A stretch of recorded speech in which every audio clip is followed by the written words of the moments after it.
G20 finance ministers meeting last week highlighted disagreements between the world's biggest economies. High-ranking representatives from Britain, the United States and Canada refused to attend meetings involving Russia at Wednesday's G20 finance ministers meeting in Washington. Many members of the G20 condemned Moscow's war in Ukraine, revealing serious divisions among the world's largest economies. Indonesian Finance Minister Sri Indrawati, who chaired the meeting of G20 finance ministers in Washington, acknowledged that the organization faces unprecedented challenges but called for cooperation to overcome obstacles slowing global growth. "This is an extraordinary situation," Indrawati said, speaking to reporters at the end of the meeting. "The situation is not ordinary. Things are very dynamic and complicated." The G20 includes leading Western powers, which have accused Moscow of war crimes in Ukraine, as well as China, India, Indonesia and South Africa, which have not joined sanctions the West has announced against Russia over the conflict. Indrawati said many countries spoke out against the war at the meeting, though she did not specify which states she was referring to. "In order for us to rebuild together, we need more and even closer cooperation," Indrawati said at the press briefing. "The G20 remains the main forum for all of us to discuss and talk about all issues." U.S. Treasury Secretary Janet Yellen told the audience that she strongly disapproved of the presence of a senior Russian official at the meeting before leaving the meeting, two sources told Reuters. She was joined by Federal Reserve Chairman Jerome Powell, Bank of England Governor Andrew Bailey, Canadian Finance Minister Chrystia Freeland and European Central Bank President Christine Lagarde. Ukrainian officials also left the meeting, a source familiar with the proceedings said. Moscow was personally represented at the meeting by Russian Deputy Finance Minister Timur Maximov, while Russian Finance Minister Anton Siluanov and the Governor of the Central Bank of Russia joined the meeting virtually, a second source said. The Russian Finance Ministry did not mention the boycott of representatives of Western powers in its statement. A statement issued after the meeting said Siluanov urged the G20 not to politicize the dialogue among member countries and stressed that the group has always been focused on economic issues. He also mentioned the detrimental impact of Western sanctions, the statement said. Another aspect of the current crisis is the undermining of confidence in the existing international monetary and financial system, the statement said. The safety of international reserves and the possibility of free trade and financial transactions are no longer guaranteed.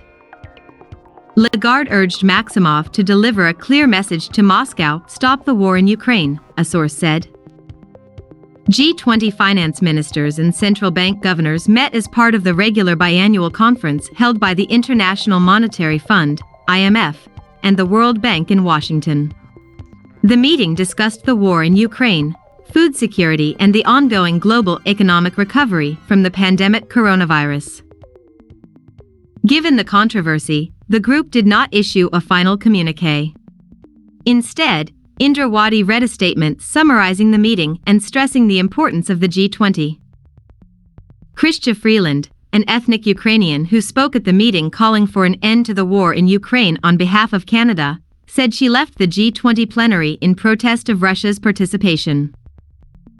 This week's meetings in Washington are about supporting the global economy, and Russia's illegal invasion of Ukraine is a serious threat to the global economy, she wrote on Twitter, adding that Russia should not participate in such events. Biden discussed with U.S. military leaders a new phase of the war in Ukraine. The annual meeting took on special significance this year because of Russian aggression against Kyiv. U.S. President Joe Biden summoned U.S. military leaders Wednesday for an annual meeting at the White House that took on special significance as the war in Ukraine moved into a new phase, threatening additional risks, and Washington plans to increase military aid to Kyiv. Defense Secretary Lloyd Austin, chairman of the Joint Chiefs of Staff General Mark Milley and other top military commanders are scheduled to discuss various topics with the president, according to a spokesman for the National Security Council. The agenda includes a formal meeting in the West Wing of the White House, followed by a dinner with the President and First Lady, to which the spouses of the nation's military leaders have also been invited. Although the annual meeting on military policy is rarely news, this year's agenda is very serious, chief among them the conflict in Ukraine, which officials fear could threaten European security for years to come. Russia has announced the beginning of a new phase of its special operation, never ceasing to strive to achieve its stated goal of liberating Ukraine's Donbass. Western allies expect the Russian campaign could last many months, come to a standstill, and test the capabilities of the Ukrainian military on the battlefield. Opening the meeting, Biden praised the resilience of the Ukrainian military and said NATO's unity shocked Russian President Vladimir Putin. "They are tougher and more proud than I thought. I'm amazed at what they're doing with your help," Biden said, referring to the military leaders. "I don't think Putin was counting on him to promote our unity." The United States is expected to announce another military aid package to Ukraine in the coming days. $800 million, which first became known last week.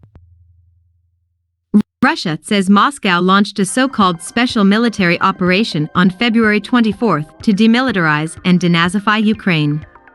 Kiev and its Western allies dismiss this as a false pretext for starting an unprovoked war.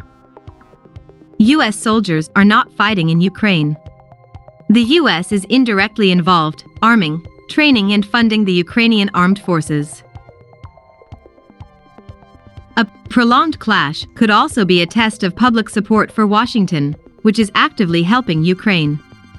Last month, Biden asked Congress to approve record peacetime defense spending for the coming fiscal year. The meeting comes amid questions about the future of NATO forces in Europe, including whether to establish a permanent presence on the eastern border of the defensive alliance.